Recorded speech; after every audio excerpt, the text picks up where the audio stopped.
En este tema estudiaremos las fuerzas que ejercen dos alambres rectos y paralelos entre sí. Primero, vamos a suponer dos conductores paralelos que transportan corriente que se encuentran en el campo magnético producido por el otro. En la figura podemos observar estos dos segmentos conductores largos y rectos. Están separados a una distancia r y portan corrientes en el mismo sentido. En la imagen podemos observar las flechas moradas que indican la corriente I para el conductor inferior y la corriente I' para el conductor superior. Entonces, cada uno de estos conductores va a experimentar una fuerza que dependerá de la dirección de las corrientes. Como podemos ver en la imagen, el conductor de abajo, inferior, produce un campo magnético que, de acuerdo a la regla de la mano derecha, este campo magnético va a estar alrededor de este alambre. Y precisamente porque va a estar en presencia con otras cargas en movimiento debido al conductor superior, se va a sentir la presencia de la fuerza, en este caso hacia abajo. Ahora vamos a determinar la magnitud de esta fuerza. Primero vamos a trabajar con el conductor superior. Entonces, el campo magnético producido por el conductor inferior es B es igual a mu por la corriente entre 2πr. Este es el campo magnético producido por un alambre recto que lo estudiamos en la unidad anterior. Luego, calculamos esa fuerza debido a este campo magnético producido. Esta fuerza la calculamos por el producto cruz del vector del segmento L con respecto al campo magnético producido por el alambre inferior. A este producto cruz le multiplicamos la corriente I' del cable superior, del alambre superior, precisamente porque queremos obtener la fuerza en el alambre superior. Entonces, en la imagen podemos ver que el vector del segmento se encuentra perpendicular al campo magnético producido por el conductor inferior. Entonces, el ángulo que forma entre ellos es 90 grados y por lo tanto el producto cruz únicamente la multiplicación de L por B. La magnitud de la fuerza está dada bueno, aquí ya sustituimos lo que es el campo magnético debido a un alambre recto. Y nos queda que la fuerza es igual a mu0 por I' por la longitud del segmento entre 2πr. Lo que revisamos en la diapositiva anterior nos va a ayudar para medir la unidad ampere, de tal manera que un ampere es la corriente invariable que, si está presente en dos conductores paralelos de longitud infinita y separados por una distancia de 1 metro de espacio vacío, provoca que cada conductor experimente una fuerza de exactamente 2 por 10 a la menos 27 newtons por metro de longitud. Entonces, el experimento de estas dos conductores que transportan una corriente nos va a ayudar para poder medir, independientemente del laboratorio donde yo me encuentre, la magnitud de la fuerza de 2 por 10 a la menos 27 y la corriente que me va a producir esta magnitud va a ser igual a 1 ampere. Entonces, esta es una definición operacional y nos da un procedimiento experimental concreto para medir la corriente. Con esto es posible utilizar esta definición para calibrar un amperímetro utilizando solo una regla de medir y una balanza de resortes. Tenemos el siguiente problema. Dos alambres rectos, paralelos y superconductores, separados por una distancia de 4.5 milímetros, conducen corrientes de 15.000 amperes en sentidos opuestos. Determine la fuerza por unidad de longitud entre estos alambres. Entonces en la imagen podemos observar estos alambres que están separados por una distancia R, donde el alambre superior conduce una corriente de derecha a izquierda y el alambre inferior va a conducir una corriente de izquierda a derecha y prima. Veamos la solución de este ejercicio. Como las corrientes van en sentidos opuestos, los dos conductores se repelen entre sí. Entonces, la fuerza por unidad de longitud es la expresión que encontramos en las diapositivas anteriores, donde va a ser igual a mu0 por el producto de la corriente I y la corriente I' entre 2πr. Como conocemos cada una de estas unidades, entonces nos queda sustituir, donde mu0 es igual a 4π por 10 a la menos 7 Tesla por metro entre ampere. Y la corriente I tiene la misma magnitud de 15.000 amperes. Entonces el producto va a ser 15.000 amperes al cuadrado. Lo dividimos entre 2π y por la distancia en metros de la distancia que va a separar cada uno de estos alambres. Entonces nos da que la fuerza por unidad de longitud es igual a 1 por 10 a la 4 newtons por metro. Con esto podemos observar que la fuerza es muy grande, aunque pues aquí estamos hablando de materiales superconductores. Ahora vamos a estudiar el campo magnético generado por una espiral circular de corriente.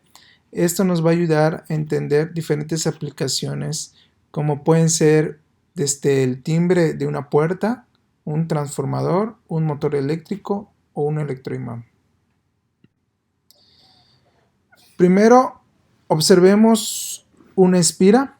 En la imagen podemos ver que la corriente va a estar entrando por la parte inferior de la espira. Va a agarrar la trayectoria de la espira circular, que va a tener un radio A, y la misma corriente va a salir por el mismo lado que entró. Entonces, para encontrar el campo magnético de esta espira circular, vamos a posicionar el eje de coordenadas en el centro de la espira y vamos a determinar el campo magnético en el punto P, que se encuentra a una distancia X del centro de la espira. Entonces, recordemos que ya habíamos estudiado la fuerza y el par de torsión que se va a ejercer sobre una espira debido a un campo magnético en los temas anteriores. Sin embargo, ahora, a diferencia, vamos a encontrar el campo magnético producido por esta espira. Entonces, vamos a aplicar la ley de Biot-Savart para encontrar el campo magnético en el punto P. De acuerdo a esta ley, tenemos el diferencial del campo magnético, que es igual a mu0 entre 4π por la corriente por el producto cruz del segmento de L con respecto a la dirección R unitario entre R cuadrado. Aquí tenemos que reconocer los siguientes componentes en la imagen. El vector de L se encuentra en la parte, vamos a suponer que partimos de la parte superior del alambre, como podemos ver en la flecha azul, para el vector de L. Y la dirección R R unitario va a ser aquella dirección en la cual va a estar apuntando al punto de interés donde yo quiera determinar el campo magnético. Entonces, yo quiero determinar el campo en el punto P. Entonces, esta dirección R es la distancia que se va a encontrar del vector dl hacia el punto P. Y R unitario es únicamente la dirección que va a estar apuntando hacia este punto P. Ahora, primero encontremos la magnitud del diferencial de dB. Esto es más bien sustituyendo los valores R. En la imagen podemos ver que R es igual a la raíz cuadrada de x cuadrada más a cuadrada. Recordemos que a cuadrada, a es el radio de la espira y x es la distancia que se encuentra en el punto P. Ahora, este campo magnético, como podemos ver en la imagen, va a presentar dos componentes, uno en el componente X y uno en el componente Y. Para determinar el componente X, si observamos la imagen, podemos encontrar este componente con el coseno de teta. Y el seno de teta nos va a indicar el componente BY del campo magnético. Entonces nos va a servir que el coseno de teta esté en términos del radio de la espira y la distancia x, como podemos ver en la imagen, ¿no? El coseno de teta es igual a entre x cuadrada más a cuadrada a la u medio, y el seno de teta es igual a x entre x cuadrada más a cuadrada a la u medio. Una vez que hayamos definido esto, podemos observar que de acuerdo a la situación simétrica rotacional con respecto al eje X que tiene nuestra espira, podemos ver que los componentes BY del campo magnético se van a estar cancelando, porque al momento de hacer la integral de línea de la parte inferior, va a tener la dirección contraria al realizar la integración de línea de la parte superior, y esto va a hacer que se cancele a la hora de sumar las dos partes. Entonces únicamente va a bastar encontrar el componente Bx.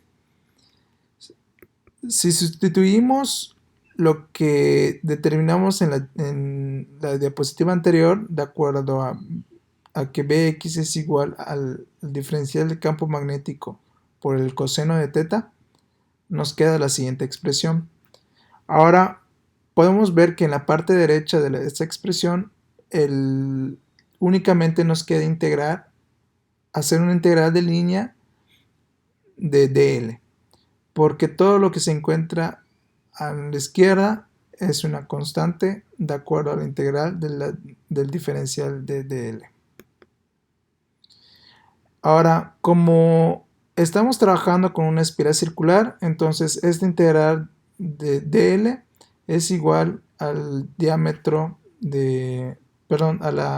al perímetro del círculo. Esto es igual a 2pi por a. Entonces vamos a sustituir esto y tenemos que el campo magnético, el componente X del campo magnético es igual a mu0 por i a cuadrada entre 2 por x cuadrada más a cuadrada elevado a la 3 medios. Para encontrar la dirección del campo magnético B, nos podemos ayudar de las siguientes figuras. Entonces, si la corriente fluye del lado hacia la derecha, digamos que en sentido antihorario, Entonces el pulgar nos va a indicar que de la mano derecha nos va a indicar que, que el campo magnético se encuentra hacia abajo. Es decir, en el eje de la espira, ¿sí? Apuntando hacia abajo. Y si la corriente se encuentra en el sentido de contrario a las manecillas de reloj, como la imagen de la derecha, entonces el pulgar de la mano derecha nos va a indicar que la dirección se encuentra hacia arriba sobre el eje de la espira. Entonces, dependiendo de qué dirección vaya a tener la corriente, va a depender la dirección del campo B. Ahora revisemos el campo magnético sobre el eje de una bobina. Entonces, una bobina consiste en un número n de espiras, todas con el mismo radio, como podemos observar en la imagen. En la parte izquierda vemos que la corriente está entrando en la bobina. Esta corriente va a atravesar cada una de las espiras, de las n espiras, y va a salir del otro lado. Entonces, cada espira va a contribuir al campo magnético total. Y el campo magnético lo vamos a determinar con la expresión que encontramos para una espira. Únicamente lo multiplicamos por el factor n, que corresponde al número total de espiras. Entonces, con esto podemos observar que la intensidad del campo magnético únicamente va a tener la dirección X, como vimos en el resultado de las integrales. El componente Y se van a cancelar. Entonces, esta intensidad de campo magnético va a depender del número de vueltas que va a tener la espira, la bobina. Entonces, ¿qué quiere decir esto? Que si aumento el número de vueltas del embobinado, va a aumentar de manera proporcional la intensidad del campo magnético. En la gráfica podemos observar cómo depende el campo magnético a lo largo del eje de una bobina circular de n espiras. Entonces observamos que conforme se avanza a lo largo del eje, la magnitud del campo magnético va a estar disminuyendo. De tal manera que cuando x es igual a 0, es decir, en el eje central de nuestra bobina, podemos observar que encontramos el campo magnético más intenso, o sea, un campo magnético máximo. Y esto es igual a mu0 por n por i por a cuadrado entre 2a. Esta expresión la determinamos con la expresión de la izquierda cuando x es igual a 0. En este ejemplo tenemos una bobina de 100 espiras circulares con radio de 0.6 metros. Conduce una corriente de 5 amperes. Calcule el campo magnético en un punto a lo largo del eje de la bobina a 0.8 metros del centro. Inciso B, sobre el eje. ¿A qué distancia desde el centro de la bobina la magnitud del campo es 1/8 de la que se tiene en el centro? Vamos a ver cómo solucionar este ejercicio. En el inciso A nos pide calcular el campo magnético a una distancia determinada, que es cuando x es igual a 0.8 metros. Entonces partimos de la expresión del campo magnético para una bobina. Aquí únicamente tenemos que sustituir el valor de la distancia x del punto P donde queremos determinar el campo magnético y sustituimos toda la información que nos da el problema. Entonces el mu0 es 4pi por 10 a la menos 7 Tesla por metro entre ampere. 100 es el número de vueltas que tiene la bobina. que va a conducir una corriente de 5 amperes. El diámetro de la bobina es de 0.6 metros elevado al cuadrado. Entre 2, la distancia del punto de interés es 0.8 metros al cuadrado, más el radio de la espira, que es igual a 0.6 metros al cuadrado. Esta expresión elevada a la 3 medios. Esto nos da que la intensidad del campo magnético es igual a 1.1 por 10 a la menos 4 Tesla. En el inciso B nos pide determinar a qué distancia vamos a obtener un octavo de la intensidad del campo magnético en el eje central. Entonces, en el eje central, X es igual a 0, porque estamos justamente en el centro de la bobina. Entonces, para esto, las expresiones de la intensidad del campo magnético las igualamos con la condición de que sea un octavo. Y aquí podemos observar que las expresiones del lado izquierdo, muchas van a ser iguales a las expresiones del lado derecho. La expresión del lado derecho ya sustituimos el valor de X igual a 0. Y ahorita simplificamos estas expresiones. Y nos queda lo siguiente. Entonces, de aquí podemos despejar, ya podemos ver un poquito más claro nuestra incógnita que queremos determinar, que es el valor de X. Entonces despejamos X. Para eso paso multiplicando los denominadores y los elevo a la 2 tercios. De tal manera que voy a tener 8 a la 2 tercios por a cuadrado. Esto va a ser igual a x cuadrada más a cuadrada. Dejo sola x cuadrada y por un lado voy a factorizar a cuadrada. Entonces 8 a la 2 tercios es igual a 4 y menos 1 va a ser debido a la factorización de a cuadrada. Entonces esto nos va a quedar que x va a tener dos valores y va a ser igual a más menos a por raíz de 3.